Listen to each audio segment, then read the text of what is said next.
Malgré ses engagements, Coca-Cola produit toujours plus de déchets plastiques. À 6 mois des Jeux Olympiques de Paris, qui se revendiquent les plus écologiques de l'histoire, le constat fait tâche. Coca-Cola, l'un des principaux sponsors de la compétition, reste le plus gros producteur de pollution plastique au monde. C'est en tout cas ce qu'indique le classement 2023 de l'ONG Break Free From Plastic, publié le mercredi 7 février. Comme chaque année, ce classement se base sur une analyse de détritus plastiques ramassés lors de collectes dans 41 pays.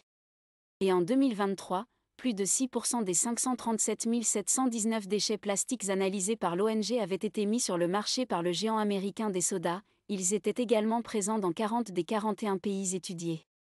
Coca-Cola devançait ainsi d'autres multinationales dont l'impact sur l'environnement a été critiqué, comme Nestlé, PepsiCo et Unilever.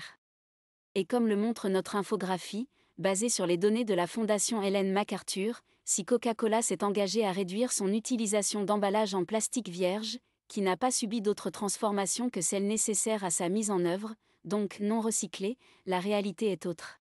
Alors que l'entreprise s'était engagée à une diminution de 20% d'ici 2025 par rapport à 2019, elle utilisait 8% d'emballage en plastique vierge en plus en 2022, produisant au total plus de 3 430 000 de tonnes de déchets plastiques cette année-là.